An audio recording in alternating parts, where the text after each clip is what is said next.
من الشيطان الرجيم. بسم الله الرحمن الرحيم. إلى حضرة النبي سيدنا محمد صلى الله عليه وسلم وآله الكرام وأصحابه العظام، وإلى مشايخنا والمسلمين أجمعين، خصوصا إلى والدينا وأولادنا وأسرتنا وقرابتنا أجمعين، وخصوصا إلى حاجاتنا ومقصودنا وخصوصا إلى سيدنا وشيخنا الشيخ محمد عنصر.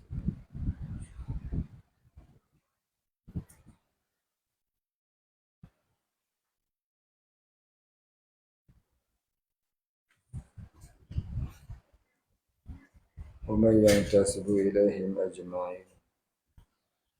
شاء لله لهم الفاتحة.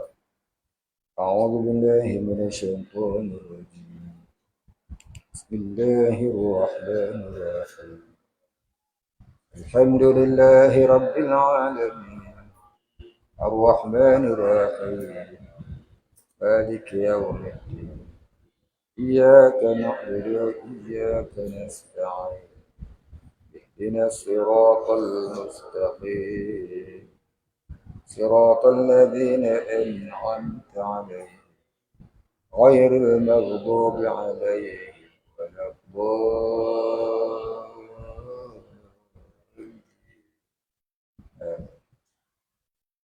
الحمد لله رب العالمين، الصلاة والسلام على أشرف الأنبياء والمرسلين وعلى آله وصحبه أجمعين. رب اشرح لي صدري ويسر لي أمري واحلل عقدة من لساني يفقه قولي ولا علم لنا إلا ما علمتنا إنك أنت العليم الحكيم. رضينا بالله ربا وبالإسلام دينا وبمحمد نبيا ورسولا. اللهم اجعلنا من التوابين واجعلنا من المستغفرين واجعلنا من المتطهرين واجعلنا من الموحدين واجعلنا من المهتدين واجعلنا من المخلصين له الدين واجعلنا من العارفين واجعلنا من عبادك الصالحين واجعلنا من المتقين. اللهم أحينا بحياة العلماء وآمتنا بموت الشهداء. اللهم نجنا من القوم الظالمين اللهم نجنا من القوم الظالمين اللهم نجنا من القوم الظالمين. آمين يا رب العالمين. بسم الله الرحمن الرحيم. Huraian mengenai sifat kalam.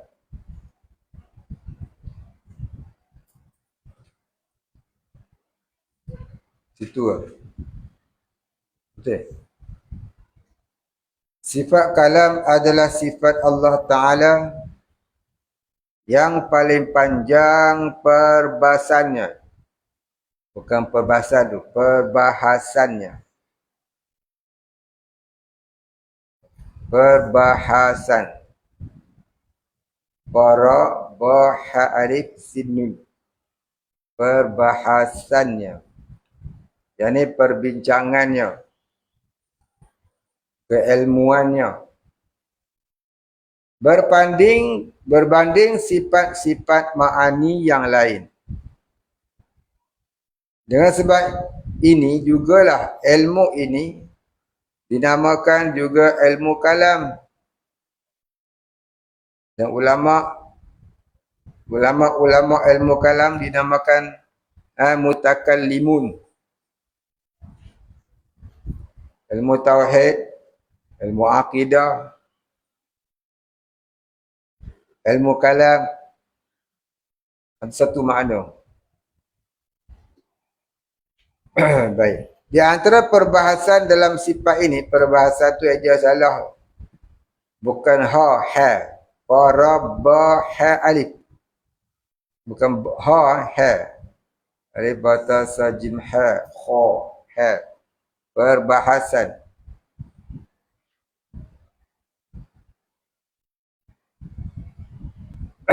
Dia bukan sin, dia sa. Kalau ikut bahasa Arabnya, dia tak pakai huruf sin, dia pakai huruf sa. Perbahasan, bahasa.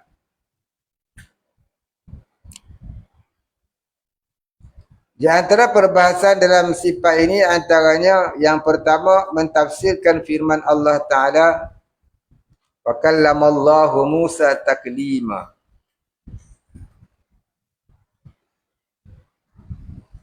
Apa maksud wa kallamallahu Musa taklima? Baik. Tafsir ringkasnya ialah dan telah berkata-katalah oleh Allah kepada Nabi Musa sebagaimana berkata-kata. Ya, berkata-katalah oleh Allah kepada Nabi Musa sebagaimana berkata-kata. Baik, apa maksudnya? Maksudnya Allah tu sembang direct dengan Nabi Musa, begitulah maksudnya. Tapi ayat ni ayat mutasyabihan. Ada 12 pendapat ulama pada menta'arifkan. Mudah-mudahan itu bukan menta'arifkan, mentafsirkan. Bukan menta'arifkan, ya, mentafsirkan. Mentafsirkan ayat ini. Dua di antaranya yang masyhur, yang paling masyhur, yang paling diguna pakaikan oleh ulama. Yang pertama, Allah Ta'ala mempensankan Nabi Musa, kemudian diberikan kepahaman tentang hukum-hukum Allah. Yang kedua, Allah berkata dengan Nabi Musa dengan menjadikan kalamnya berhuruf dan bersuara dengan ta'aluk kudrat dan iradatnya. Allah menjadikan dengan berhuruf dan bersuara. Itu pendapat yang kedua. Baik, habis. Jadi, hari yang ni selalulah kita bicara, bukan? Jadi tak payah nak uraikan panjang dah. Yang kedua, telah muafakat ulama salaf bahwasanya haram mengatakan Al-Quran itu makhluk, melainkan kepada tempat mengajar. Ini adalah kerana takut tersalah faham oleh orang awam, mengatakan pula sifat kalam itu adalah baharu. Dia serupa. Jadi baharu kan?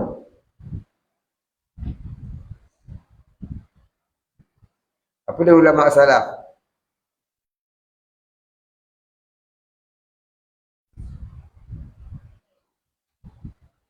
Apa dia ulama salaf?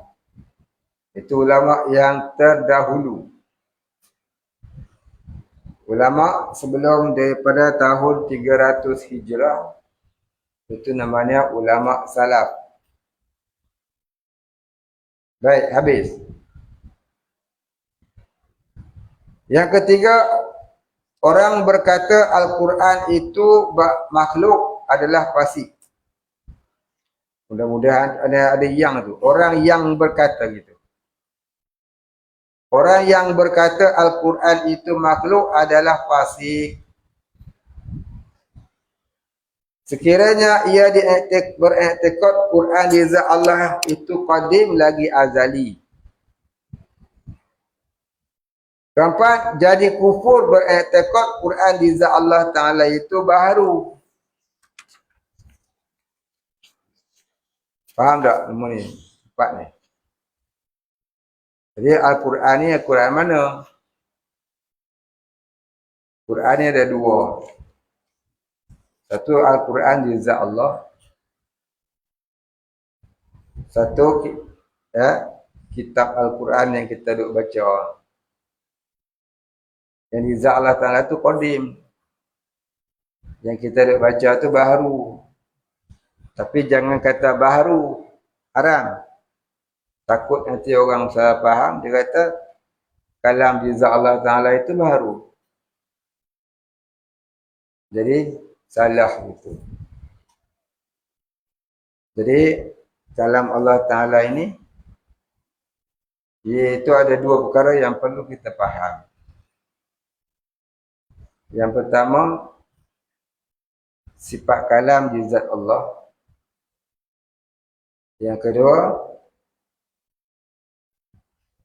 firman-firman Allah, iaitu perkataan-perkataan Allah. Dua-duanya qadim lagi azali. Dua-duanya tidak menyerupai makhluk. Dua-duanya qadim lagi azali. Kedua-duanya tidak menyerupai makhluk. Nah.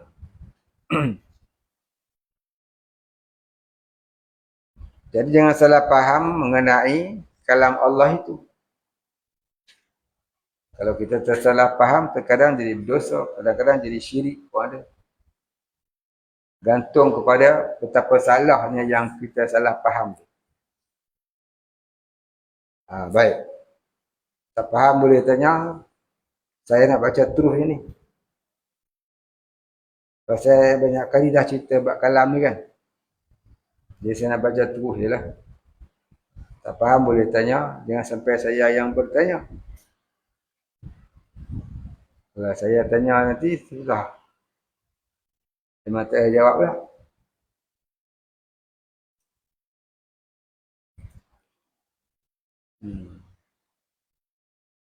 Hendaklah beriktikad Quran ialah sifat Allah yang qadim.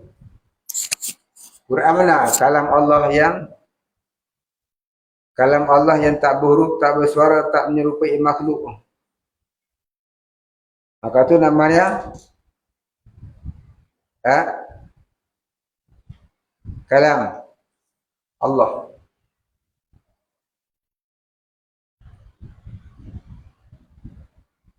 Saya kata tadi kalam Allah itu ada dua. Satu sifat kalam di zat Allah. Yang kedua segala firman-firmannya. Sifat kalam di zat Allah itu satu perkara. Ibarat dia macam anak lidah. Anak lidah di dalam mulut kita. Anak lidah tu sifat kalam.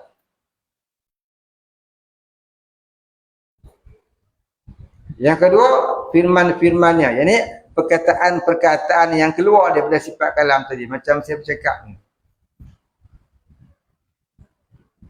Satu sifat kalam di zat Allah. Satu perkataan-perkataan Allah. Dua-duanya qadim. Di sebelah kita, satu sifat kalam dalam mulut kita. Tu anak lidah. Yang keduanya segala perkataan-perkataan yang kita ucapkan. Dia faham tak? Kau tak faham kat tangan?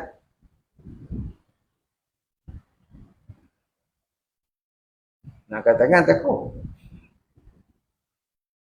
Sebab tak faham kat tangan? Faham semua kan? Betul ya.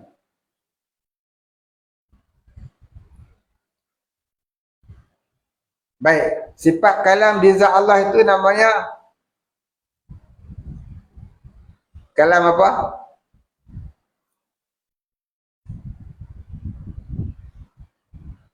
Sifat kalam di zat Allah Ta'ala itu dinamakan kalam apa? Siapa tahu kat dengar? Apa dia Muhammad? Ha? Kalam zati. Betul ya?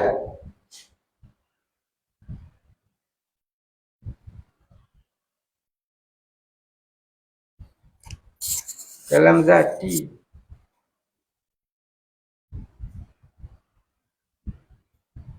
Saya tak nak sebut kalam zati. Dia ngaji mana? Pandai sungguh. Sifat kalam di zat Allah tu namanya kalam apa? Dia pakai tembok je.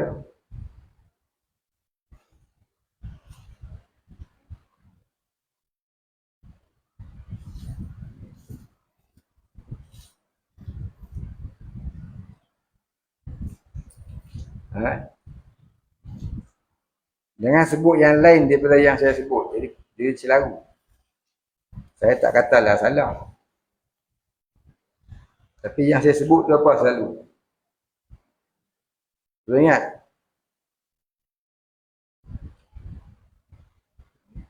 Apa ingat ke? Dengan? La ilaha illallah.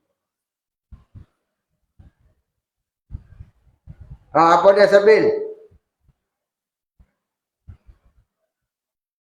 Ha? Kalam nafsi.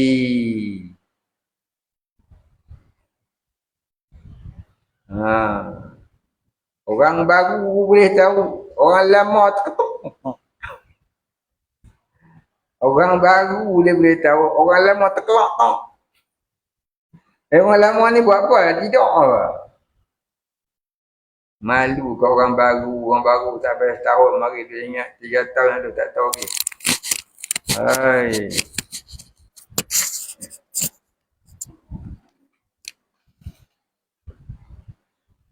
Baik, kalam firman Allah tu namanya kalam apa? Apa dah?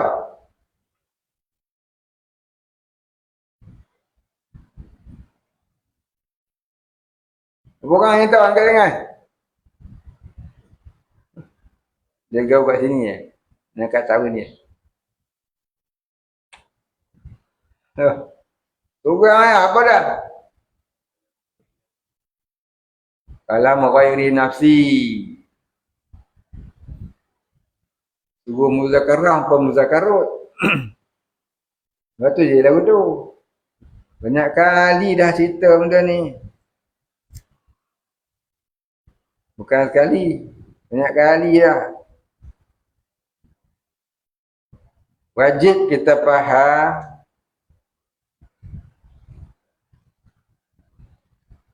dalam bab kalam ni 2 perkara. Satu, kalam, sifat kalam di zat Allah. Namanya kalam nafsi. Iktibar kita itu, nisbah kita tu ialah anak lidah dalam mulut. Yang kedua, kalam ghairi nafsi. Iaitu segala perkataan Allah. Iktibar kita ni, iaitu apa yang diucapkan oleh anak lidah tadi. Bezanya apa? Bezanya anak lidah dan segala perkataan kita itu adalah baharu makhluk. Itu dijadikan oleh Allah. Adapun kalam nafsi Allah dan kalam ghairi nafsi Allah itu qadim lagi azal. Tidak ada mula dan tidak ada akhir. Bukan dijadikan, tapi adalah sifat apa? Adalah qadim bagi Allah. Sifat kalam pun qadim, firmannya pun qadim.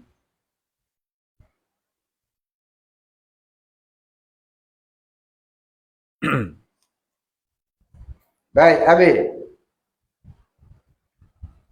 Adapun mushaf Al-Quran yang tertulis dan dibaca, maka itu adalah bukti adanya sifat kalam di zat Allah Ta'ala.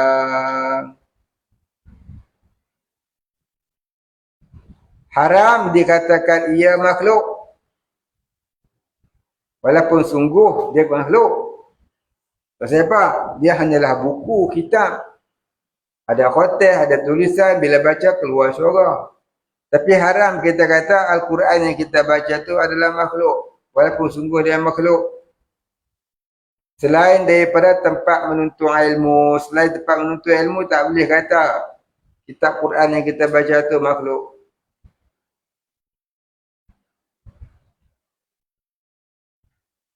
Habis nak kata apa?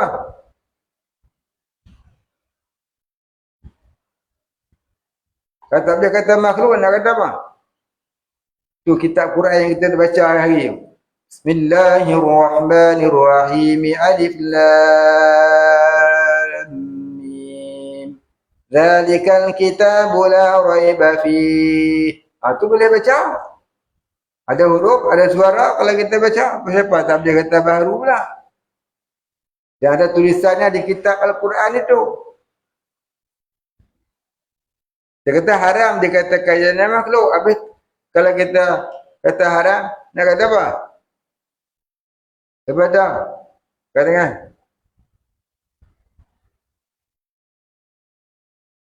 Lepas tu kat dengar kan? Kan lah. Lama lah mengaji. Kata tak faham. Tanya Azim lah orang lama. Kamu kat tangan sangat. Kata apa? Makan tidur belah perut macam ulat sawah.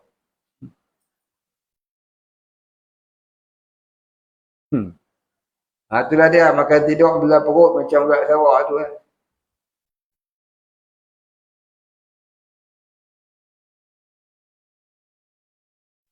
Ngaji lagu mana apa kali dah sebut lah, tak faham.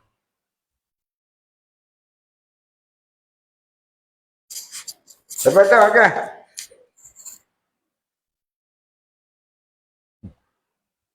Hai, tak tahulah apa nak jadi. Ni hari ni saya cerita ni, besok tanya lupa. Ni dia blur balik eh. Blur. Tu blur, bukan blur ayam tak, blur. Blur bengong. Pasal apa? Saya pun tak tahu. Banyak kali cerita.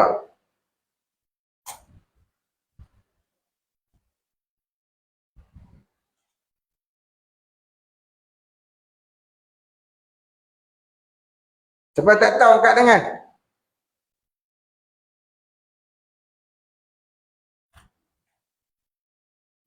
Semua tak tahu. Hai, tak tahulah. Tak mau tanya orang perempuan. Lagi orang perempuan jawab lagi. Terkejut terberak apa. Malu. Haram dikatakan ianya makhluk kerana ditakuti ada orang yang akan berpahaman sifat kalam di zat Allah juga adalah makhluk. Maka hendaklah dikatakan kitab Al-Quran yang kita baca itu dalil sifat kalam di zat Allah. Ya, tak boleh kata makhluk, tapi kena kata apa? Kena kata dalil sifat kalam di zat Allah. Apa makna dalil? Apa makna dalil? Apa? Dalil maknanya yang menunjuk. Yang menunjukkan. Bukti pun bolehlah juga. Saja tak nak pakai apa punya perkataan tu tak syok. Dalil maknanya yang menunjukkan. Yang membuktikan adanya sifat kalam di zat Allah, iaitulah kitab Al-Quran yang kita baca.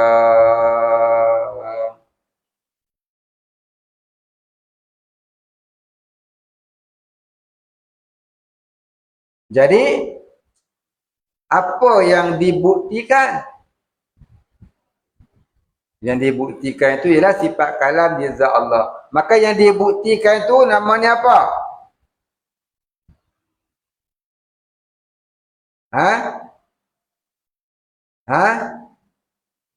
Yang membuktikan dalil, yang dibuktikan? Betul tak dengar? Tak tahu juga. Tak hafal tasrif. Madlul lah. Cerdik oi. Dalil isim fi'il. Madlul isim maf'ul. Alam ini dalil. Allah itu madlul.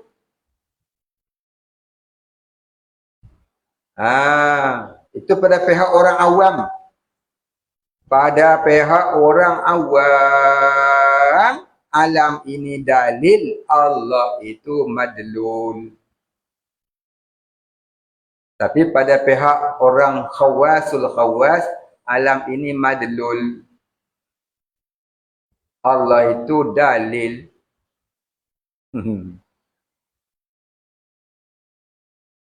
Allah Ta'ala kata, apa? Sesuatu itu tidak boleh dijadikan bukti ke atasku. Bahkan akulah yang membuktikan ke atas sesuatu. Hadis kursi. Jadi kalau kita kata alam ini dalil ada Allah, alam ini dalil Allah itu madlul. Itu orang awam. Orang awam macam kita lah.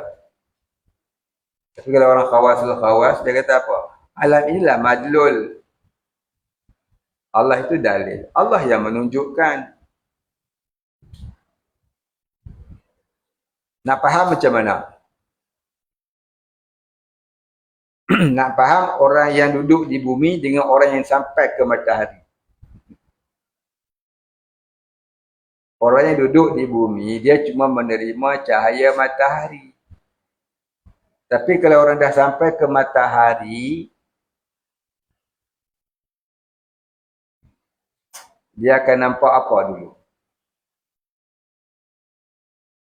Cahaya dulu ke matahari dulu?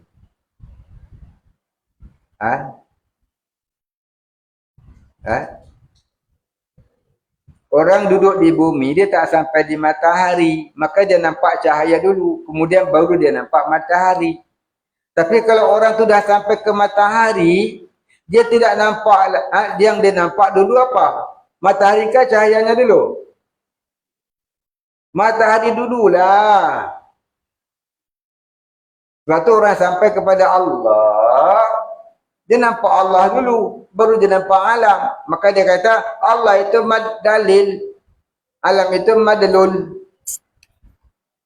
Orang duduk di bumi tak sampai matahari, dia nampak cahaya dulu, baru nampak matahari. Kita duduk tepi pantai, nampak cahaya matahari dulu ke matahari dulu? Nampak cahaya dulu. Pasal kita bukan orang matahari, orang bumi. Tapi kalau orang di matahari, dia akan nampak matahari. Bila dia nampak matahari, tenggelam cahaya di dalam pandangannya. Sebab apa dia nak tengok, semua nampak matahari. Cahaya itu sudah hilang dari pandangan dan pemikiran.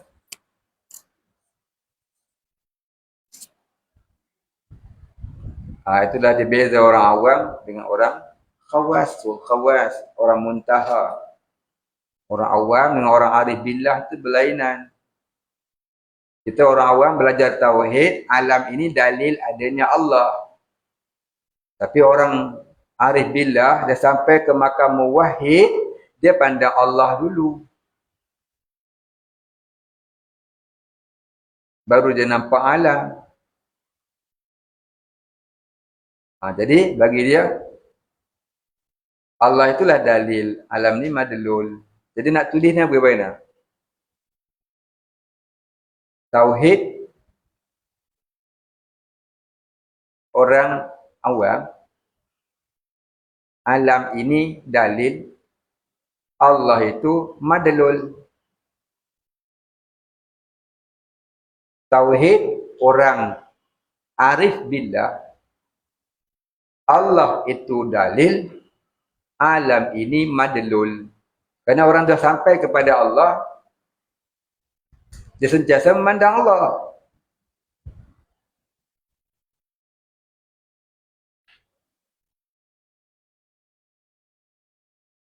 Faham tak? Gitu.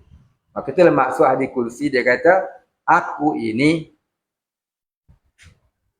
tidak boleh dibuktikan oleh sesuatu. Akulah yang membuktikan ke atas sesuatu. Dalil, bukan madlul. Faham ya? Maksud tanya tak tahu pula.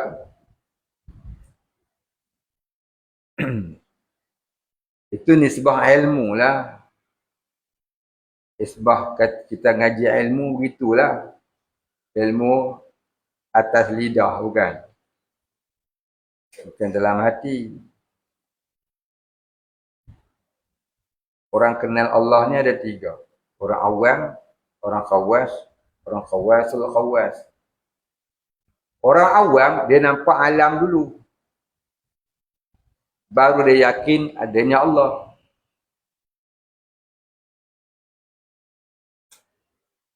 Dia nampak alam dulu, kemudian baru dia ingat akan Allah. Itu orang awam.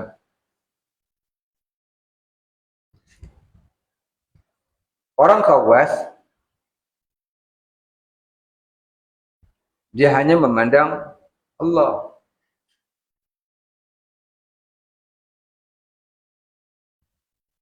Hancur dalam hatinya akan alam.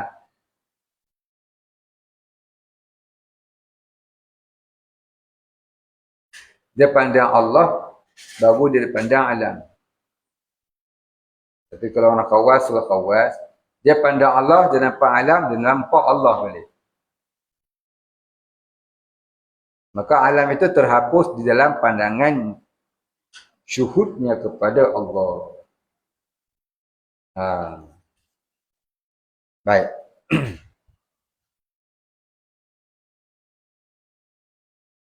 Maka orang yang membaca Quran dengan tadabbur, tiada ia merasa ia yang membaca, tetapi memandang Allah yang menggerakkan lidahnya membaca. Orang yang membaca Quran dengan tadabbur, tak kala ia membaca Quran, tidak terasa ia yang membaca. Bahkan dia merasakan Allah yang menggerakkan ia membaca. Tak kala itu hapus rasa ada diri dalam memandang wujud Allah. Lalu tenggelam dalam laut ahadiyah Allah. Itulah orang arif billah. Tapi orang awam mentafsirkan tadabbur itu faham makna. Tadabbur itu bukan faham makna. Kalau tadabbur itu faham makna, tentulah orang Arab semuanya wali. Tapi kenapa orang Arab, Kristian pun ada, Hindu pun ada, tak ada agama pun ada. Orang Arab yang Islam tu pun langgar agak, main judi.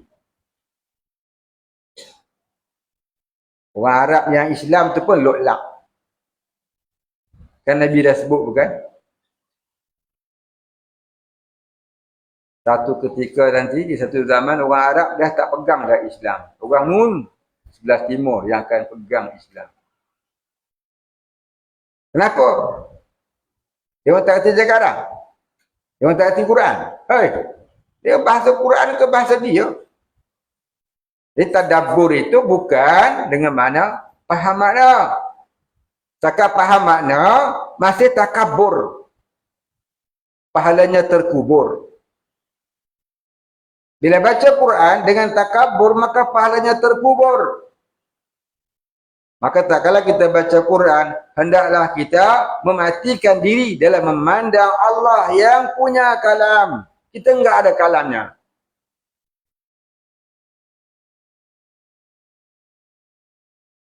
Itu contoh baca Quran. Begitulah dengan amalan-amalan yang lain. Solat kita, zikir kita. Bila kita pandang kita, maka kita terhenti di atas kekitaan kita. Itulah namanya apa? Ananiyah ataupun kasbul wujud ataupun rasa keberadaan diri. Rasa diri itu ada. Maka adanya beserta dengan Allah. Allah ada, dia pun ada. Lepas tu dia lupa diri.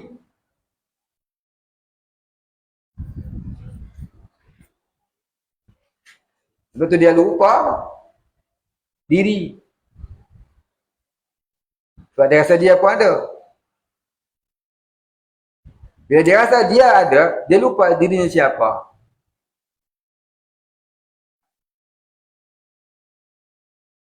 Kenapa dia rasa dia lupa dirinya siapa? Sebab dia rasa dia ada. Orang yang tak terasa dirinya ada, sebab tenggelam dalam laut memandang Allah yang ada, maka dia tak terasa dia ada. Yang ada hanyalah Allah.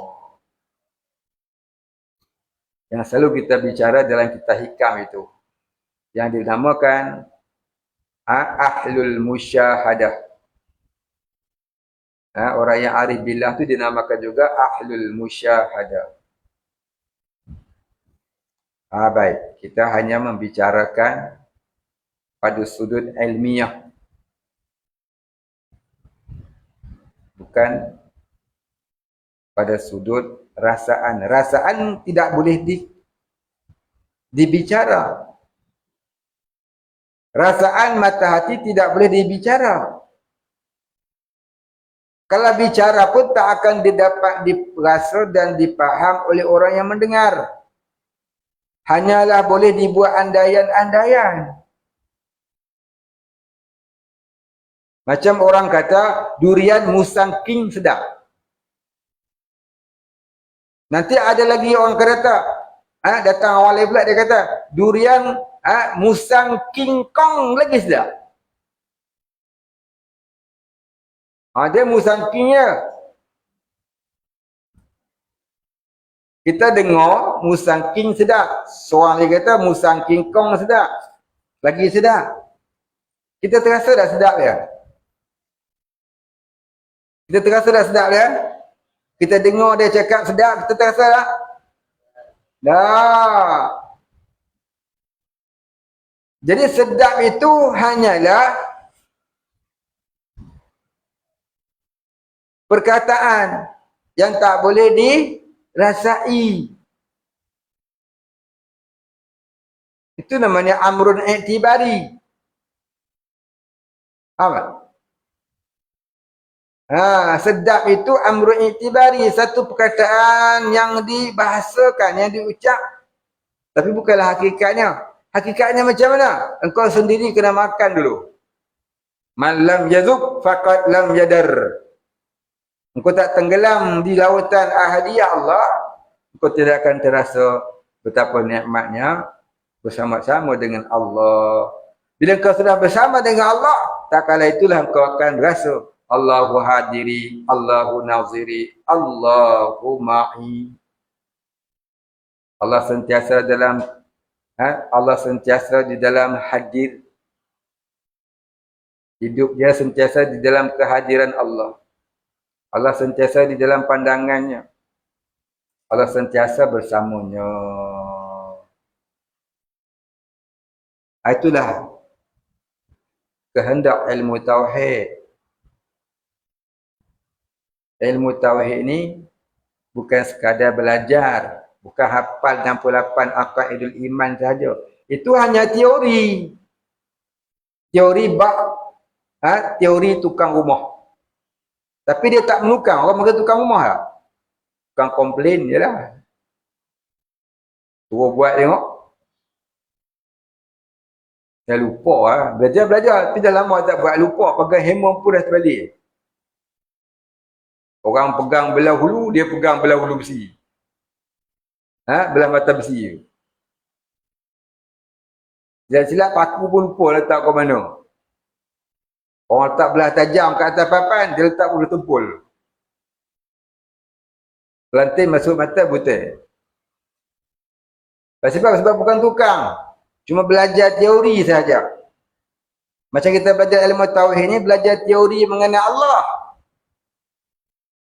Jadi belajar teori mengenai Allah belum tentu jadi orang mentauhidkan Allah. Maka nak jadi orang yang mentauhidkan Allah, wajib dia belajar teori ilmu tauhid, lalu terjun ke bidang sufi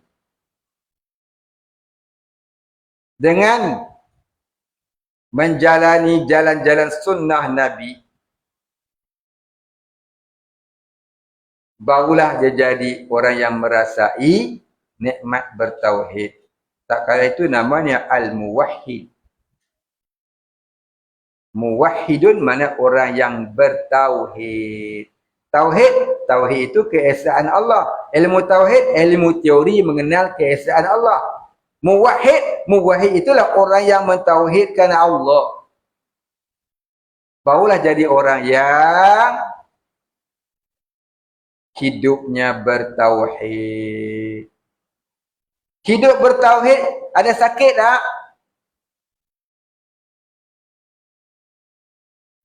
Hidup bertauhid sakit tak?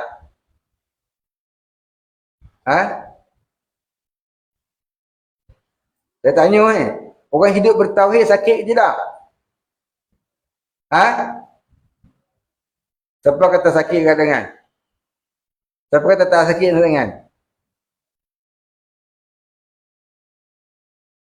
Tak sakit? Habis tu kenapa Sayyidina Abu Bakar tak kala dia patu ular dia sakit? Dia pun tak bertauhid dah. Hang ni sembang apa? Orang bertauhid yang lapar melapar. Dah lapar kena makan. Ada pula orang tauhid tak payah makan. Ya, tu malaikat.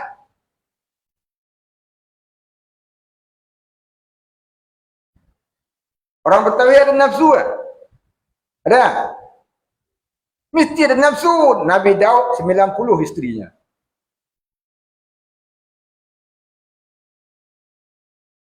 Apa orang bertauhid tak kencing, tak berak? Orang bertauhid tidak bekerja. Tidak tidur. Jaga. Itu malaikat. Orang bertauhid ke tak bertauhid ke, cara hidupnya sama. Macam orang-orang. Cuma orang-orang lain. Orang-orang tu duduk di sawah, di bendang. Tu yang pecah kain kat baju. Kat kayu. Orang lain. Orang bertauhid, tak bertauhid, ditikam. Sakit tak? Sakit serupa itulah juga. Mari demam tak? Ada tak wali Allah tak demam? Wali tak demam. Jadi hampa kata tak sakit? Sakitnya sakit, yang bezanya redha ataupun tidak. Itu.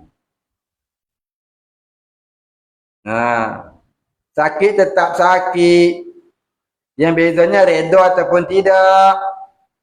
Orang tak ada tauhid tidak redha takdir Allah. Nak redha macam mana? Tahu Allah pun dia tak kenal. Tapi kalau orang bertauhid, dia boleh redha. Sebab itulah kita belajar ini supaya walaupun sakit, namun kita ada ubatnya redha. Panadol ubat juga. Itu untuk meredakan. Panadol itu untuk meredakan sakit. Redha itu untuk jadi orang yang dikasih Allah. Redha dengan reda lebih kurang kan? Bunyi dia. Panadol meredakan sakit.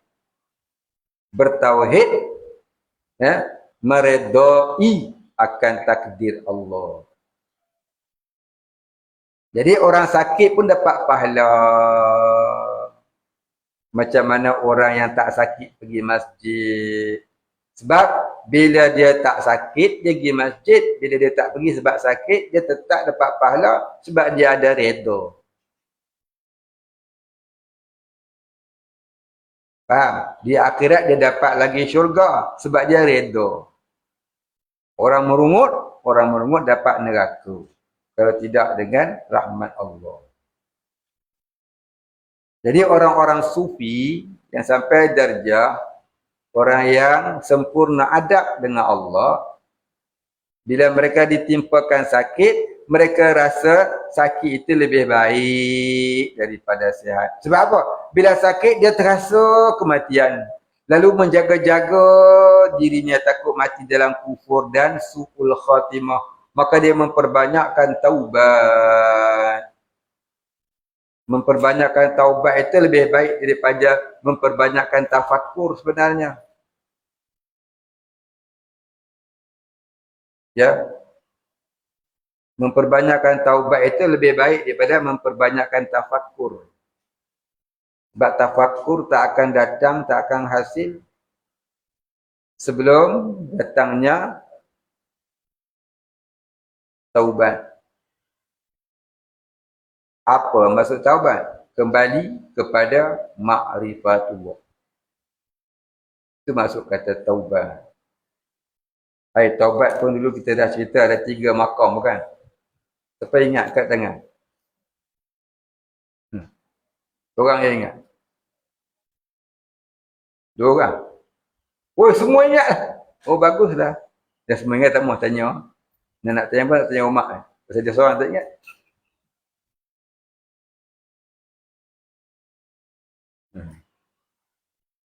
Buku tu tulis lah.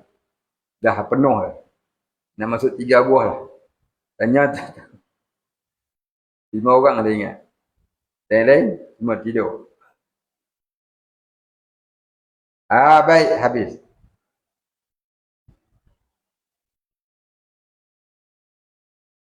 Itulah jadi kita belajar tauhid ini, belajar untuk mempraktiknya.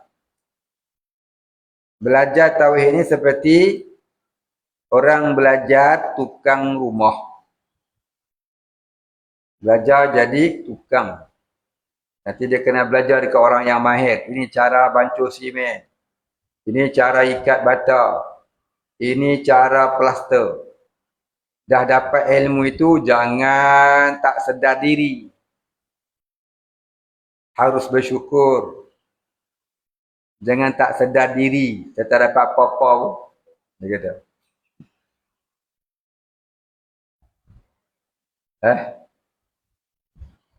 Belajarlah menyedari diri. Baru orang nama sadar diri. Sebaik-baik bersyukur ialah bersyukur kepada orang yang memberikan nikmat. Siapa yang paling bersyukur? Orang yang paling bersyukur ialah orang yang bersyukur kepada makhluk dan bersyukur kepada Allah. Tak bersyukur kepada makhluk, mana tak bersyukurlah pada Allah. Dua-dua kena syukur. Kalau tidak, tak adalah istilah jazakallah. Jazakallahu khairan katsira. Itu siapa yang ajar? Sendiri ajar ke? Sendiri ajar ke agama yang ajar? Kalau agama yang ajar, dari mana agama itu datang? Agama datang daripada mana? Dari Allah. Nama pun jazakallah. Tiba-tiba tak berterima kasih. Itu namanya apa? Tak sadar diri.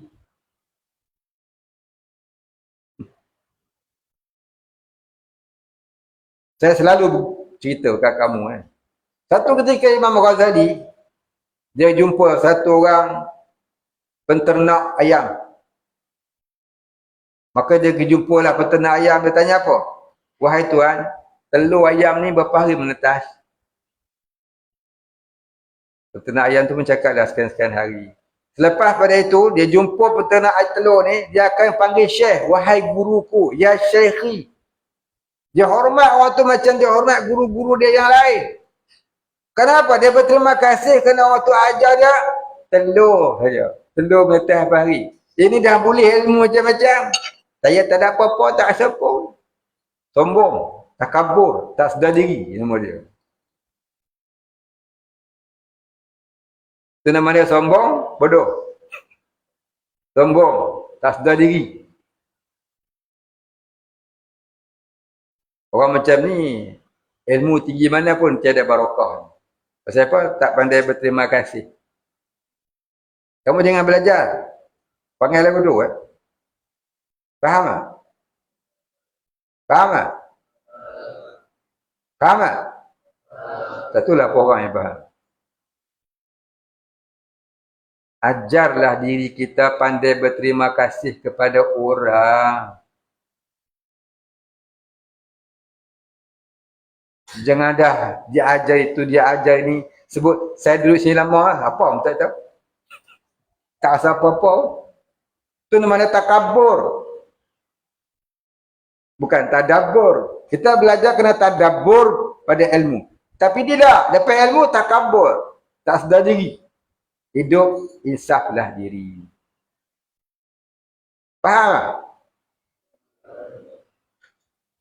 Jangan jadi blur kan. Hilang barakah ilmu. Barakah bukannya guru yang bagi. Bukan orang bagi, Allah beri. Jadi oleh kerana kamu tak jaga adab belajar, gagak Allah nak beri. Kitab sufi dah habis dah kan? Kitab sufi dah habis belajar dah kan? Siapa yang dah habis belajar kitab sufi kat tangan?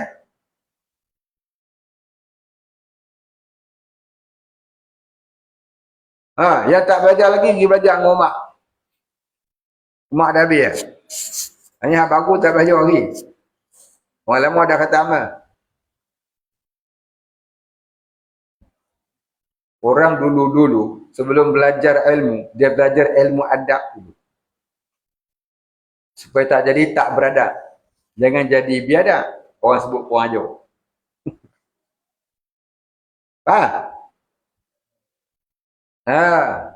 Sebab itu saya suruh orang baru pergi belajar mutlaah kitab sufi pada orang lama. Tapi kamu tak mahu. Pasal apa? Takabur barangkali. Takabur kah? Terkubur. Belajar. Kau mak dah khatam lah. Tu mak baca. Mak boleh baca tak mak? Boleh baca kan? Kan? Mak. Dengar. Boleh baca? Kita supi tak boleh baca? Boleh baca. Ajar tu. Baca ke orang lama. Panggil orang lama main ni. Aku nak baca. Nak ajar apa? Tak sufi. Dalam ni ada ilmu. Beradab dalam menuntut ilmu. Ya. Biar beradab. Jangan biadab. Biar sedikit ilmu. Tapi adabnya tinggi. Jangan banyak ilmu. Tapi biadabnya tinggi. Ilmu banyak. Biadabnya yang tinggi. Tu tak biadab lah tu. Duduk sini lama. Pasal tak ada apa-apa. Tak rasa apa. Pasal tak ada apa-apa. Tak dapat apa. Tak dapat apa-apa. Itu namanya biadab. Kalau orang Indon dia panggil apa? Brengsek. Tanya buat dia know. Brengsek kamu. Brengsek ke buat dia know? Nah, ganggu.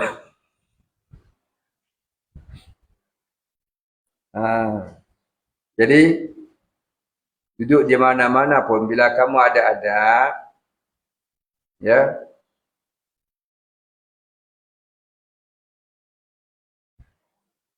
kamu tak payah perkenalkan kamu siapa. Allah akan perkenalkan kamu itu siapa. Tapi kalau kamu itu biadab, kamu perkenalkanlah kamu itu siapa. Ya, bukan kata orang benci, malaikat pun lagi benci. Allah belum lagi situ. Jadi beradablah kita. Adab dengan Allah ada berapa? Orang yang sempurna adab dengan Allah ada berapa? Ada berapa syaratnya? Ada berapa? Ada berapa? Orang yang sempurna adab dengan Allah itu ada berapa sifatnya? Angkat tangan siapa dong?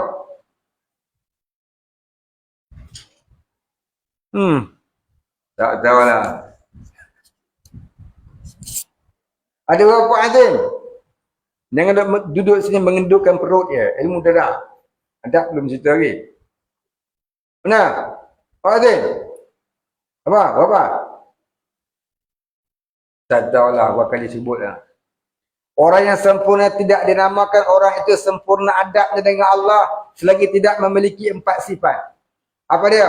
Yang pertama, apabila diuji dengan miskin, maka dirasanya miskin itu lebih baik daripada kaya. Yang kedua, apabila diuji dengan sakit, maka dirasanya sakit itu lebih baik daripada sihat. Yang ketiga, apabila diuji dengan caci hamun manusia, maka dirasanya caci hamun manusia itu lebih baik daripada puji-pujian dari manusia.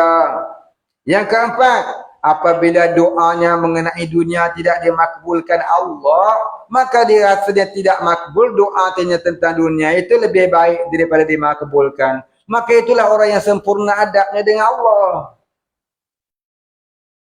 Itu dengan Allah.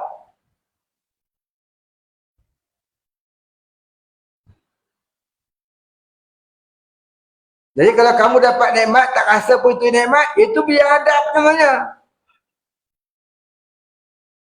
Faham tak? Duduk sini sudah bertahun-tahun, tapi rasa tak tahu, saya tak dapat apa-apa sini. Sudah bertahun. Bukan baru berhari, bertahun. Kurang ngajar itu. Kamu belajar, bukan bekerja.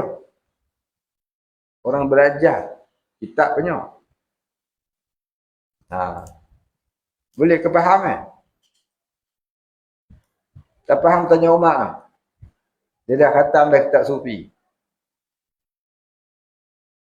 Kita tengok Umar. Ada adab dia. Tinggi adab dia. Tidak Umar? Oh, dia blur.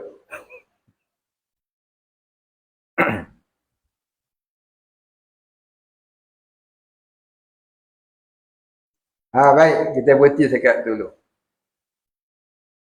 Jadi, menjadi orang yang bertauhid bukan semestinya tinggi ilmu. Namun, perlu adanya ilmu. Sebab apa? Ilmu itu penyuluh jalan. Bahkan tidak sah ibadah kalau tidak ada ilmu. Namun jangan terhenti di atas ilmu. Kalau orang terpijak air lembu, dia berhenti. Tapi kalau orang berilmu, jangan kamu berhenti di atas ilmu. Jadilah kamu orang takabur. Ya. Kata Syekh Abdul Qadir Jailani, aku tidak hairan dengan orang yang alim, tapi aku lebih menghormati orang yang beradab. Adab bukan dengan jalan menunduk, senyum, salam. Terkadang, ya, menunjuk dan menunduk salam semua tu, itu boleh berlakon. Ya. Kau tengok bintang filem. Hari ni dia berlakon jadi apa? Jadi Pak Imam. Siap baca Fatihah surah Al-Baqarah. Alif Lam Mim. Zalikal kitabu la raiba fihi hudal lil muttaqin. Ui, panjang baca surah. Berlakon di TV. Tajuk dia Pak Imam Soleh. Bulan depan tengok ada filem lain pula. Jadi apa? Jadi Kutub Rahak pula dah. Dia pakai seluar rok, jin, pakai koyak kalau tu. Bulan lepas berlakon jadi Pak Imam. Bulan ni berlakon jadi Kutub Rahak pula. Itu pelakon pilih. Ikut pernah dia boleh. Faham tak? Apa faham kan? Belajar mesti dengan adab. Jangan belajar tiada adab jadi biadab. Ya, barakah ilmunya hilang. Takut jadi apa? Takut jadi apa? Takut jadi apa? Fa'alimun bil ilmihi lam yu'malan mu'adzabun mi qabli abidil watan. Wa'alim tak beramal dengan ilmu, akan diazab oleh Allah terlebih dahulu. sebelum kafir yang menyembah berhala. Wal'iyyazubillah. Sebab belajar tak ada adab, akhirnya besok bila dah alim, jadi apa? Jadi orang alim yang jahat. Ulama su. Sebab kita tak belajar adab dan tak beradab dalam menuntut ilmu, nanti jadi penyembah dunia, penyembah taghut. Faham tak? Wallahu a'lam. Yang keenamnya kalam Allah Ta'ala. Al-Fatihah. A'udzu billahi minasy syaithanir rajim. Bismillahirrahmanirrahim. Alhamdulillahi rabbil alamin. Ar-Rahmanir Rahim. Maliki yaumiddin. Iyyaka na'budu wa iyyaka nasta'in. Ihdinas siratal mustaqim. صراط الذين أنعمت عليهم غير المغضوب عليهم ولا الضالين. أعوذ بالله من الشيطان الرجيم. بسم الله الرحمن الرحيم. الحمد لله رب العالمين. والصلاة والسلام على أشرف الأنبياء والمرسلين وعلى آله وصحبه أجمعين. اللهم اغفر لنا ذنوبنا وارحمنا وأنت الغفور الرحيم. اللهم اغفر لنا ذنوبنا ولوالدينا وارحمهم كما ربيانا صغارا ولمشايخنا وللمسلمين أجمعين برحمتك يا أرحم الراحمين. اللهم نور قلوبنا بنور معرفتك يا فتاح يا رزاق. افتح لنا فتحا قريبا ما فتحته على أنبيائك وأوليائك وعبادك الصالحين. صلى الله على سيدنا محمد وعلى آله وصحبه أجمعين. سبحان ربك رب العزة عما يصفون. سلام على المرسلين والحمد لله رب العالمين.